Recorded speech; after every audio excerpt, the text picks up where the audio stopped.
പിതാവിൻ്റെയും പുത്രൻ്റെയും പരിശുദ്ധാത്മാവിൻ്റെയും നാമത്തിൽ ആമേൻ. ഗുഡ്നസ് TV ഒരുക്കുന്ന ഡിവൈൻ വോയിസ് ശുശ്രൂഷയിലേക്ക് ലോകമെമ്പാടുമുള്ള എല്ലാ ഗുഡ്നസ് TV പ്രേക്ഷകർക്കും ഈശോയുടെ നാമത്തിൽ ഹൃദ്യമായ സ്വാഗതം. നമുക്ക് പ്രാർത്ഥനയോടെ ഈ ശുശ്രൂഷാ നിമിഷങ്ങളിലേക്ക് പ്രവേശിക്കാം. കണ്ണുകൾ അടയ്ക്കാം, കരങ്ങൾ കൂപ്പാം. പിതാവും പുത്രനും പരിശുദ്ധാത്മാവുമായ ത്രിയേക ദൈവമേ, അങ്ങ് ഈ മണിക്കൂറിൽ ഞങ്ങളിൽ നിന്ന് പ്രതീക്ഷിക്കുന്നത് എന്താണോ അത് കൊയ്തെടുക്കാൻ തക്ക വിധം ഞങ്ങളുടെ ഹൃദയനിലങ്ങളിലേക്ക് നിൻ്റെ വചനം പാകണമേ, വിതയ്ക്കണമേ. തുടർന്നുള്ള ഞങ്ങളുടെ ജീവിതത്തിലൂടെ അങ്ങനെ അതിൻ്റെ സൽഫലങ്ങൾ കൊയ്തെടുക്കാൻ തക്ക വിധം ഞങ്ങളുടെ ജീവിതത്തെ ഒരുക്കാൻ, വളർത്താൻ, വലുതാക്കാൻ, പടർത്താൻ, പന്തലിക്കാൻ, ഫലം ചൂടാനായിട്ട് ഈശോയെ വചന വഴികൾ ഞങ്ങൾക്കിടയാക്കട്ടെ. പരിശുദ്ധാത്മാവെ, വചനങ്ങൾ ഞങ്ങളുടെ ഹൃദയത്തിൽ ആഴത്തിൽ പതിയാനായിട്ട് പിതാവായ ദൈവത്തിൻ്റെ ശക്തി ഞങ്ങൾക്ക് വാങ്ങിച്ചു തരണമേ. സകല വിശുദ്ധരുടെ മാലാഖമാരെ മാധ്യസ്ഥം വഹിക്കണമേ. ആമേൻ. ഈശോയിൽ സ്നേഹം നിറഞ്ഞ ഗുഡ്നസ് TV പ്രേക്ഷകരെ, വിശുദ്ധ ഗ്രന്ഥത്തിൽ സാമുവേലിൻ്റെ 1-ാം പുസ്തകത്തിൽ 1-ാമത്തെ അധ്യായം വായിച്ചു തുടങ്ങുമ്പോൾ നമ്മളൊരു ദമ്പതികളെക്കുറിച്ച് നമ്മൾ ശ്രദ്ധിക്കും, കാണും. നമ്മൾ പല പ്രാവശ്യം ആവർത്തിച്ച് കേട്ടിട്ടുണ്ടാവും ധ്യാനപ്രസംഗങ്ങളിലൂടെയും ക്ലാസ്സുകളിലൂടെയുമൊക്കെ എൽക്കാന ഹന്ന ദമ്പതികളെക്കുറിച്ച്. ഈ എൽക്കാനയ്ക്ക് 2 ഭാര്യമാരുണ്ടായിരുന്നു എന്നാണ് തിരുവചനത്തിലൂടെ നമ്മൾ മനസ്സിലാക്കുക. അപ്പോൾ തിരുവചനം പങ്കുവയ്ക്കുന്ന എങ്ങനെയാണ്? സാമുവേലിൻ്റെ 1-ാം പുസ്തകം 1-ാമത്തെ അധ്യായത്തിൽ 2-ാമത്തെ തിരുവചനം. എൽക്കാനയ്ക്ക് 2 ഭാര്യമാരുണ്ടായിരുന്നു, ഹന്നയും പെനീന്നായും. പെനീന്നായ്ക്ക് മക്കളുണ്ടായിരുന്നു, ഹന്നയ്ക്കാകട്ടെ മക്കളില്ലായിരുന്നു. എൽക്കാന സൈന്യങ്ങളുടെ കർത്താവിനെ ആരാധിക്കാനും അവിടത്തേക്ക് ബലിയർപ്പിക്കാനുമായി വർഷം തോറും തൻ്റെ പട്ടണത്തിൽ നിന്നും ഷീലോയിലേക്ക് പോകുമായിരുന്നു. തുടർന്ന് ബാക്കി കാര്യങ്ങളെല്ലാം പങ്കുവയ്ക്കുന്നുണ്ട്. ഇതാണ് പശ്ചാത്തലം. ഇതാണ്. അപ്പോൾ ഈ എൽക്കാന ഇങ്ങനെ ദേവാലയത്തിൽ പ്രാർത്ഥനയ്ക്കായിട്ട് പോകുമ്പോൾ കൂടെ ഹന്നയെ കൊണ്ടുപോകുമായിരുന്നു. ഹന്ന നല്ല ഒരു ആത്മീയതയുള്ള സ്ത്രീയായിരുന്നു, അവളെയും കൊണ്ടുപോകുമായിരുന്നു. അപ്പോൾ ഇവർക്ക് കുട്ടികളുണ്ടായിരുന്നില്ല എന്ന് തിരുവചനം പറഞ്ഞു വയ്ക്കുന്നുണ്ട്. അപ്പോൾ ഈ പെനീന്നായ്ക്ക് കുട്ടികളുണ്ടായിരുന്നില്ല. അപ്പോൾ ഹന്നയെ പ്രാർത്ഥനയ്ക്കായിട്ട് കൊണ്ടുപോകുമായിരുന്നു. ഇതാണ് പശ്ചാത്തലം. പക്ഷേ ഈ ഹന്നയ്ക്ക് പിന്നീട് എൽക്കാനയ്ക്കും ഹന്നയ്ക്കും വാർദ്ധക്യത്തിൽ ജനിക്കുന്ന കുഞ്ഞാണ് കൊച്ചു സാമുവേൽ. എങ്ങനെ സാമുവേലിൻ്റെ ജനനശേഷവും വീണ്ടും ഇവരിങ്ങനെ പ്രാർത്ഥനയ്ക്ക് സമയാസമയങ്ങളിൽ ദേവാലയത്തിൽ പോകുമായിരുന്നു. പക്ഷേ പെനീന്നയ്ക്ക് മക്കളുണ്ടായിരുന്നില്ല. അതുകൊണ്ട് പെനീന്നയ്ക്ക് ഈ ഹന്നയോട് ഭയങ്കരമായിട്ടുള്ള അസൂയായിരുന്നു. ഹന്നയെ അതുകൊണ്ട് ദേവാലയത്തിലേക്ക് ഇവൾ പോകുന്ന സന്ദർഭത്തിൽ, ഇവരൊന്നിച്ച് പോകുന്ന സന്ദർഭത്തിൽ പലപ്പോഴും കളിയാക്കിയിരുന്നു, കുറ്റപ്പെടുത്തിയിരുന്നു, പ്രകോപിപ്പിച്ചിരുന്നു, അസ്വസ്ഥപ്പെടുത്തിയിരുന്നു. അങ്ങനെ മറ്റുള്ളവരുടെ മുമ്പിൽ വെച്ച് ഹന്നയെ പെനീന്ന അവഹേളിച്ചിരുന്നു. അതുപോലെ പലതരത്തിലുള്ള പഴിചാരലുകൾ അവളെ നേരിട്ടിരുന്നു. അങ്ങനെ എല്ലാ തരത്തിലും അങ്ങനെ ഒറ്റപ്പെടുത്തുന്ന ഒരു അനുഭവം ഈ ഹന്നയ്ക്കുണ്ടായി. ആരിൽ നിന്നും? പെനീന്ന എന്ന എൽക്കാനയുടെ മറ്റേ ഭാര്യയിൽ നിന്നും.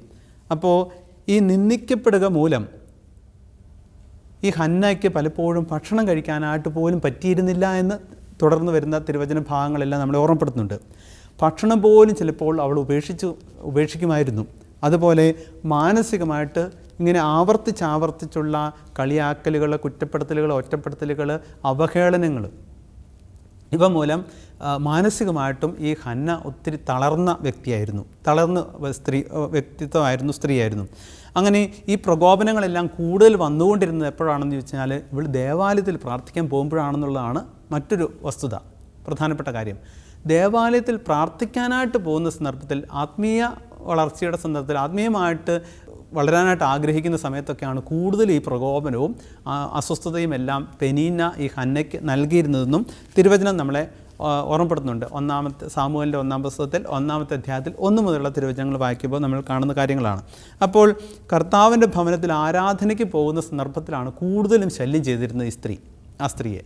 അപ്പോൾ അത് ഏറെ അവളെ വേദനിപ്പിച്ചു. അതുകൊണ്ടാണ് അവൾ മാനസികമായിട്ട് പോലും തളർന്നു പോയിരുന്നു എന്ന് തിരുവചനം പറയാനായിട്ടുള്ള ഒരു കാരണം ഇതാണ്. അപ്പോൾ ഇതിനകത്ത് നമ്മൾ ശ്രദ്ധിക്കാനായിട്ടുള്ളതാണ്, ദേവാലയത്തിലേക്ക് 3 സന്ദർഭങ്ങളിലാണ്. ദേവാലയത്തിലേക്ക് പോകുന്നതിന് മുമ്പും ദേവാലയത്തിലേക്ക് പോകുന്ന വഴിയിലും അതുപോലെ പോയി വന്നു കഴിയുമ്പോഴാണ് ഏറ്റവും കൂടുതൽ പ്രകോപനം ഈ സ്ത്രീക്ക് പെനീന നൽകിയിരുന്നതെന്നാണ് തിരുവചനം വീണ്ടും ആവർത്തിക്കുന്നത്. പ്രിയമുള്ളവരെ, ഇവിടെ നമ്മൾ ധ്യാനിക്കേണ്ട ഒരു വിചിന്തനം ചെയ്യേണ്ട, നമ്മളിലേക്ക് തന്നെ തിരിഞ്ഞു നോക്കേണ്ട ഒരു സാഹചര്യം വചനം നമുക്ക് ഒരുക്കി തരുന്നതാണ്.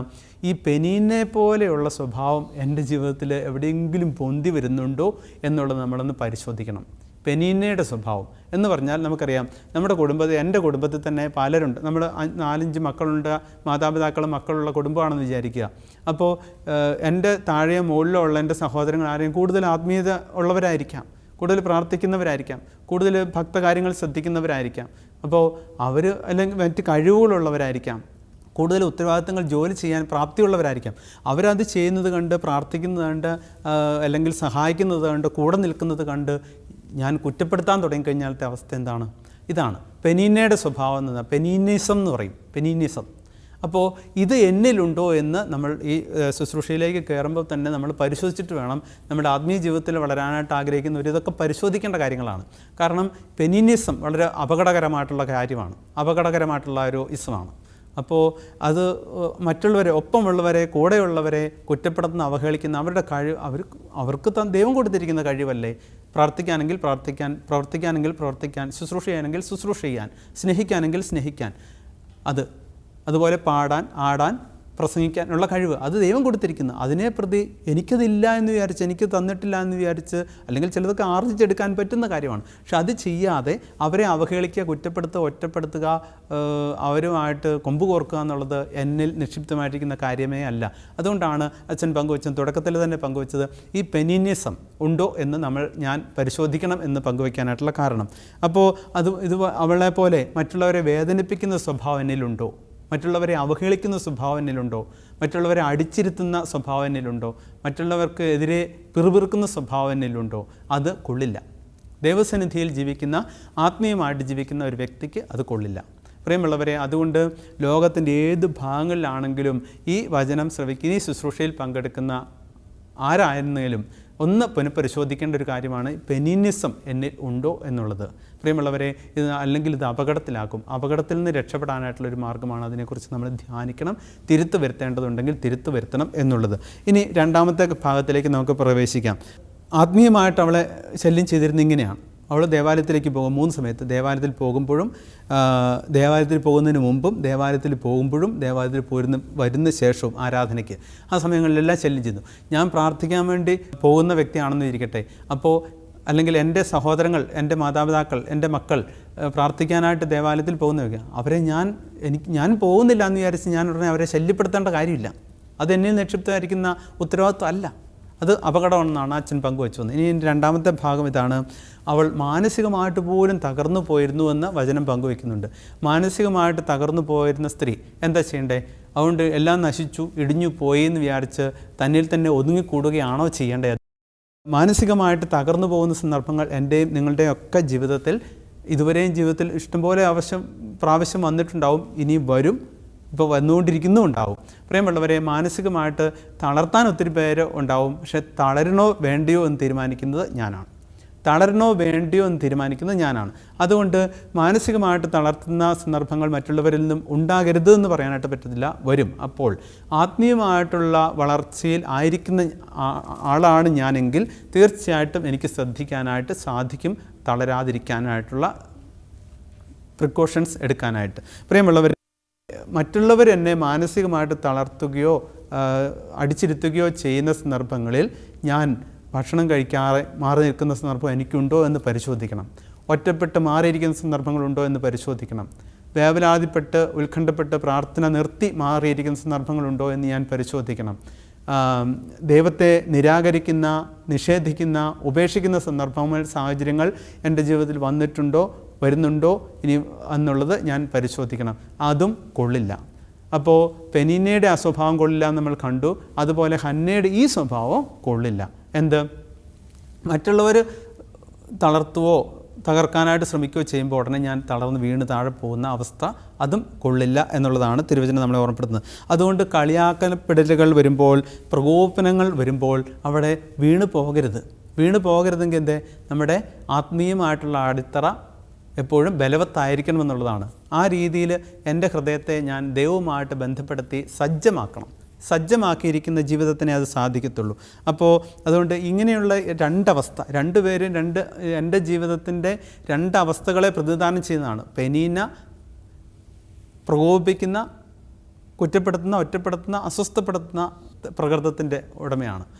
ഹന്ന ഇതെല്ലാം കേട്ട് എല്ലാം ഇടിഞ്ഞ് വീഴുന്നു പോകുന്ന, അല്ലെങ്കിൽ താണു വീണു പോകുന്ന അവസ്ഥ ഉണ്ടാകുന്ന അതിൻ്റെ പ്രതീകമാണ്. അപ്പോൾ ഈ വേദനിപ്പിച്ചവളെ പിന്നീട് ഒരിക്കലും സുവിശേഷത്തിൽ വിശുദ്ധ ഗ്രന്ഥത്തിൽ നമ്മൾ കാണുന്നില്ല, ബൈബിളിൽ കാണുന്നില്ല. വേദനിപ്പിച്ചവളെ, പെനീന്നയുടെ ആ പേര് ആദ്യം മാത്രമേ ഉള്ളൂ, പിന്നീട് ഒരിക്കലും പെനീന്നയുടെ പേരില്ല ബൈബിളിൽ. അതുപോലെ വേദനിപ്പിക്കപ്പെട്ടവൾ, ഹന്ന വേദനിപ്പിക്കപ്പെട്ടവളാണ്. അവളുടെ പേര് പിന്നീടും ആവർത്തിക്കുന്നുണ്ട്, ബൈബിളിൽ അവളുടെ പേര് നിറയുന്നുണ്ട്. കാരണം എന്താണ്? അവൾ എൽക്കാനയോടൊപ്പം ദേവാലയത്തിൽ ഇങ്ങനെ തകർക്കപ്പെട്ടവളാണെങ്കിലും അവൾ പോകുന്നുണ്ടായിരുന്നു. അതുകൊണ്ട് ദൈവമായിട്ടുള്ള ബന്ധം നഷ്ടപ്പെടാതെ സൂക്ഷിച്ചിരുന്നത് കൊണ്ട് അവളിലൂടെ ദൈവം സാമുവലിനെ പ്രദാനം ചെയ്യുകയാണ്. ഇതിൻ്റെ പ്രത്യേകത ഇതാണ്: ന്യായാധിപനും പ്രവാചകനുമായിട്ടുള്ള സാമുവലിൻ്റെ അമ്മ എന്നുള്ള ഒരു ലേബൽ, ന്യായാധിപനും പ്രവാചകനുമായിട്ടുള്ള സാമുവലിൻ്റെ അമ്മ എന്നുള്ള ഒരു പേര് അവൾക്ക് ലഭിച്ചു പിന്നീട്. ഇതാണ് തകർക്കാനായിട്ട് ആളുണ്ടെങ്കിലും തകർക്കപ്പെടാതിരിക്കുന്നു കഴിഞ്ഞാലത്തെ പ്രത്യേകത. ഇതാണ് ഹന്നയുടെ മറ്റൊരു പോസിറ്റീവായിട്ടുള്ള ആറ്റിറ്റ്യൂഡ് നമ്മൾ സ്വീകരിച്ചെടുക്കേണ്ടത്.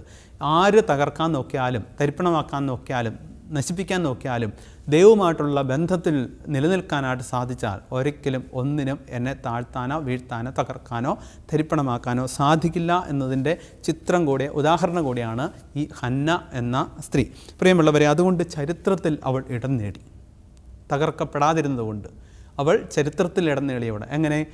സാമുവലിൻ്റെ അമ്മ എന്ന നിലയിൽ അവൾ ചരിത്രത്തിൽ ഇടം നേടി. ഇനി ഹന്ന പെനീന്നയായാൽ കളിയാക്കപ്പെട്ടു, നിന്ദിക്കപ്പെട്ടു, വേദനിപ്പിക്കപ്പെട്ടു, പ്രകോപിപ്പിക്കപ്പെട്ടു, അസ്വസ്ഥയാക്കപ്പെട്ടു, അവഹേളിക്കപ്പെട്ടു, ഒറ്റപ്പെടുത്തപ്പെട്ടു, കുറ്റപ്പെടുത്തപ്പെട്ടു, മാറ്റി നിർത്തപ്പെട്ടു. ഉണ്ടോ? 8-9 കാര്യങ്ങളാണ്. ഇതെല്ലാം അവളുടെ ജീവിതത്തിൽ സംഭവിച്ചതാണ്. നമ്മളും വ്യത്യസ്തരൊന്നുമല്ല.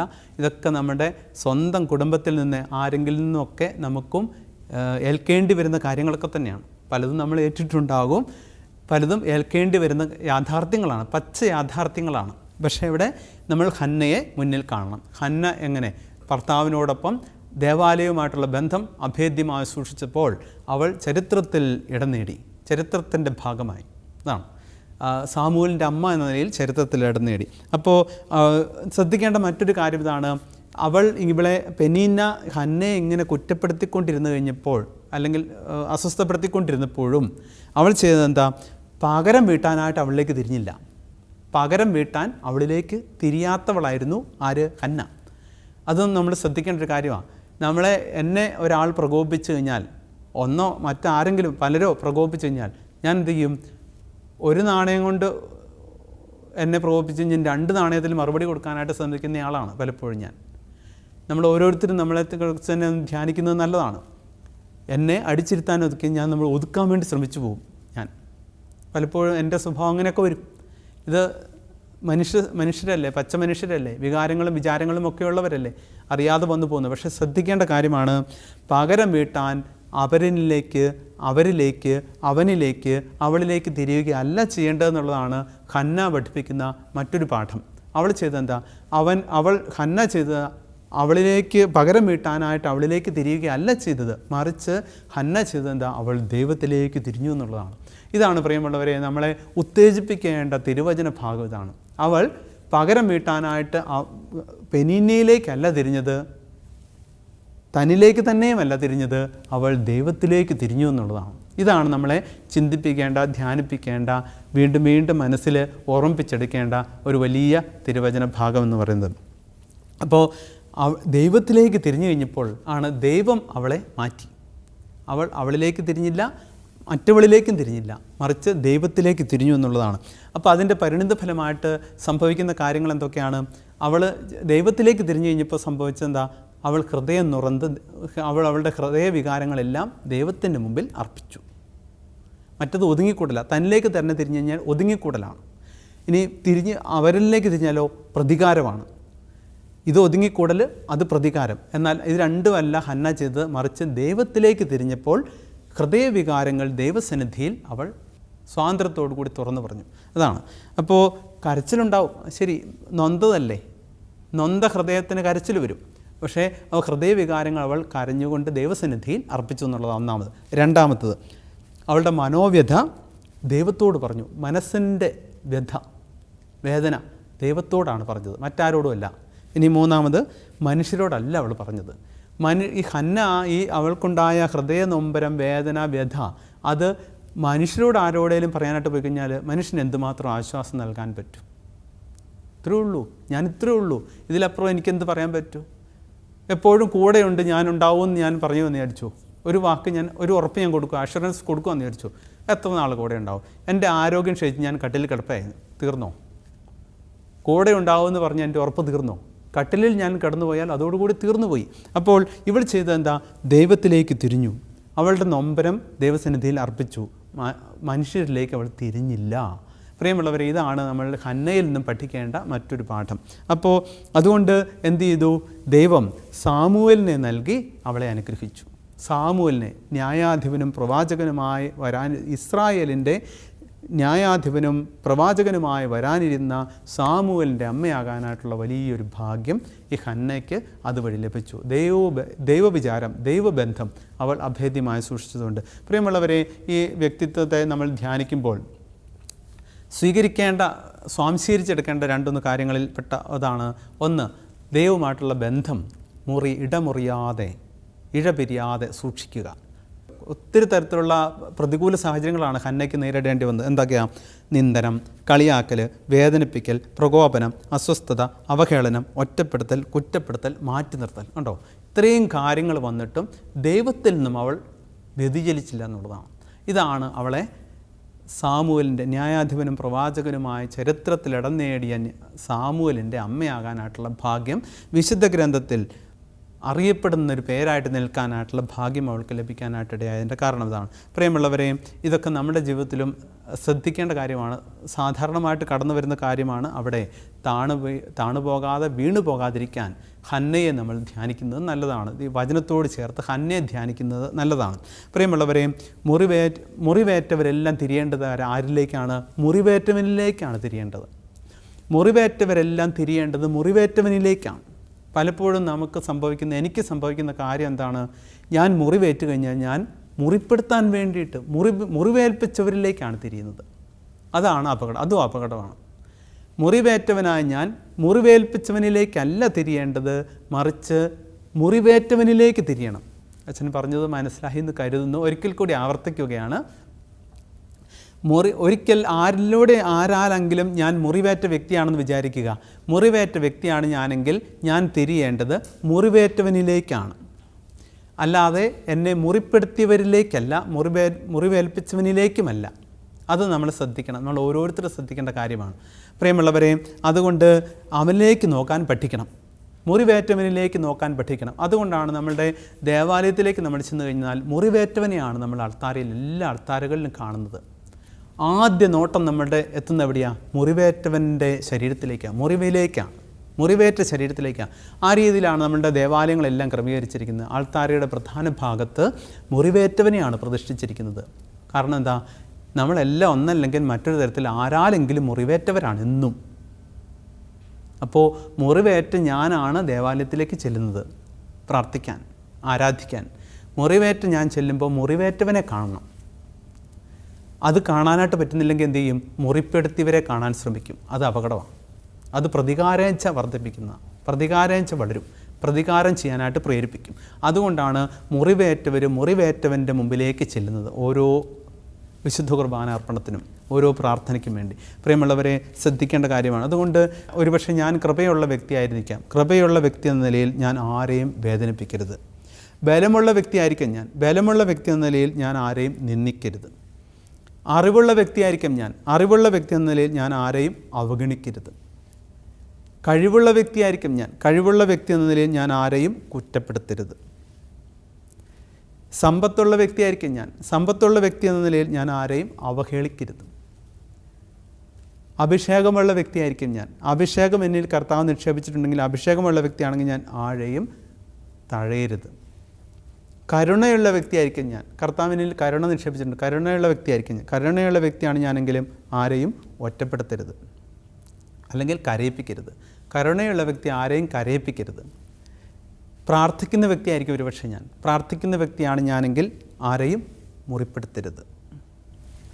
പ്രിയമുള്ളവരെ, അതുകൊണ്ട് ഈ കാര്യങ്ങളെല്ലാം നമ്മളൊന്ന് ശ്രദ്ധിച്ചാൽ, പ്രിയമുള്ളവർ, നമ്മുടെ ആത്മീയ ജീവിതത്തെ കൂടുതൽ വളർത്തിയെടുക്കാനായിട്ട് പറ്റും. അതുപോലെ പള്ളിയിൽ നിരന്തരം പോകുന്ന വ്യക്തിയായിരിക്കാം, വിശുദ്ധ കുർബാനയ്ക്കായിരിക്കാം, ഭക്തകാര്യങ്ങൾക്കായിരിക്കാം, ശുശ്രൂഷകൾക്കായിരിക്കാം, ഒക്കെ വിവിധങ്ങളും വ്യത്യസ്തങ്ങളുമായ സാഹചര്യങ്ങളിൽ ദേവാലയത്തിൽ പോകുന്ന വ്യക്തിയായിരിക്കാം ഞാൻ. ഞാൻ പള്ളിയിൽ പോകുന്ന വ്യക്തിയാണെങ്കിൽ ഞാൻ ആരെയും വിധിക്കരുത്. കാരണം അവർക്ക് ചിലപ്പോൾ പള്ളിയിൽ പോകാൻ പറ്റില്ലായിരിക്കും. അവരുടെ സാഹചര്യം അനുകൂലമല്ലായിരിക്കും. അവരുടെ മാനസികാവസ്ഥ ശരിയല്ലായിരിക്കാം.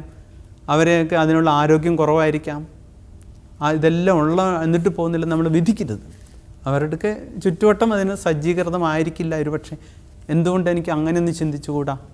അപ്പോൾ പ്രിയമുള്ളവരെ, അതുകൊണ്ട് ദേവാലയത്തിൽ പോകുന്ന വ്യക്തി ദേവാലയത്തിൽ പോകാത്ത വ്യക്തിയെ വിധിക്കരുത്, അവഗണിക്കരുത്, ഒറ്റപ്പെടുത്തരുത്, കുറ്റപ്പെടുത്തരുത്, ഒഴിവാക്കരുത്, അടച്ചാക്ഷേപിക്കരുത്. പ്രിയമുള്ളവരെ, ശ്രദ്ധിക്കേണ്ട ഒരു പ്രധാനപ്പെട്ട കാര്യമാണ്. കാരണം ദൈവബന്ധം സൂക്ഷിക്കുന്ന ഒരു വ്യക്തിക്ക് കൊള്ളില്ലാത്ത കാര്യമാണത്. ദൈവബന്ധം സൂക്ഷിക്കുന്ന ഒരു വ്യക്തി ചെയ്യേണ്ടതെന്നു വെച്ചാൽ ദൈവത്തോട് ചേർന്ന് നിൽക്കാനായിട്ട് ശ്രദ്ധിക്കുക എന്നുള്ള. മറ്റുള്ളവരെ ദൈവത്തോട് അടുപ്പിക്കാനായിട്ട് എൻ്റെ പ്രാർത്ഥന മൂലം എനിക്ക് സാധിക്കും. വിശുദ്ധ കൊച്ചുത്രേസ്യയുടെ ഉദാഹരണം നമുക്കറിയാം. അവൾ ലോകത്തിൻ്റെ ഒരു പ്രദേശത്തും ഒരു വിനോദസഞ്ചാരത്തിനും ഉണ്ടാവില്ല. ആകെ 24 വയസ്സ് വരെ ജീവിച്ചിട്ടുള്ളൂ. ഒരു വിനോദസഞ്ചാര സ്ഥലങ്ങളിൽ തന്നെ പോയിട്ടുണ്ടാവും. പക്ഷേ ലോകം മുഴുവൻ നാളും അറിയപ്പെടുന്നവളാണ്. ലോകത്തെല്ലായിടത്തും അവളുടെ നാമമുണ്ട്, അവളുടെ പേരുണ്ട്, അവൾ ചെയ്ത ശുശ്രൂഷകളുണ്ട്. കാരണം എല്ലാ മിഷണറിമാരുടെ മധ്യസ്ഥ കൂടിയാണ് അവൾ. എല്ലാ മിഷണറിമാരുടെ മധ്യസ്ഥയാണ്, വേദപാരംഗതയാണ്. അപ്പോൾ ആ രീതിയിൽ ദൈവം അവളെ ഉയർത്തിയതിൻ്റെ കാരണം എന്താ? ഇങ്ങനെയുള്ള നെഗറ്റീവ് അനുഭവങ്ങളൊന്നും അവളിൽ പൊന്തി വരാതിരിക്കാൻ അവൾ ആത്മീയമായിട്ട് ജീവിച്ചു എന്നുള്ളതാണ്. പ്രിയമുള്ളവരെ, അതുകൊണ്ട് മറ്റുള്ളവരെ വിലകെട്ടവരായി കണ്ട് വിധിക്കരുത്. അപ്പോൾ വിലകെട്ടവരായിട്ട് കണ്ട് വിധിക്കപ്പെട്ടവരൊക്കെ ഇന്ന് വലിയവരായിട്ടാണ് ചരിത്രം അവരെയൊക്കെ മാറ്റിയിട്ടുള്ളത്. അതുകൊണ്ട് ഞാൻ ആരെയും വിധിക്കാനായിട്ട് കടപ്പെട്ട വ്യക്തിയല്ല. അപ്പോൾ ശ്രദ്ധിക്കേണ്ട കാര്യം ഇതാണ്, ഈ പെനീനിസം അത് ഞാൻ ഒഴിവാക്കണം. ഹന്നയുടെ ഒരു വശം, അതായത് തകർന്നു പോയ സാഹചര്യം, അങ്ങനെയുള്ള മേഖലകളെ ഞാൻ പടുത്തുയർത്തിക്കൊണ്ടുവരാനായിട്ട് ദൈവത്തിലേക്ക് തിരിയുക. മുറിവേറ്റ വ്യക്തിയാണെങ്കിൽ ഞാൻ മുറിവേറ്റവനിലേക്കാണ് നോക്കേണ്ടത്, മുറിവേൽപ്പിച്ചവരിലേക്കല്ല. ഇത് നമ്മൾ ശ്രദ്ധിച്ചാൽ പ്രിയമുള്ളവരെ, നമ്മുടെ ആത്മീയ ജീവിതത്തെ അല്പം കൂടെ ബലമുള്ളതാക്കി തീർക്കാനായിട്ട് നമുക്ക് സാധിക്കും. അതിനുള്ള വലിയ കൃപയ്ക്ക് വേണ്ടി എപ്പോഴെങ്കിലുമൊക്കെ ദേവാലയത്തിൽ പോകുമ്പോൾ ഞാൻ മുറിവേറ്റ വ്യക്തി ആരാലെങ്കിലും എന്നുള്ള ബോധ്യത്തോടു കൂടി മുറിവേറ്റവനിൽ നിന്നും ആ ശക്തി സ്വീകരിക്കാൻ, അതിനായിട്ട് ഈശോ ഒത്തിരി ശക്തി നമുക്ക് ഓരോരുത്തർക്കും പ്രദാനം ചെയ്യട്ടെ എന്ന് പ്രത്യേകമായിട്ട് ആശംസിക്കുന്നു, പ്രാർത്ഥിക്കുന്നു. ആമേൻ.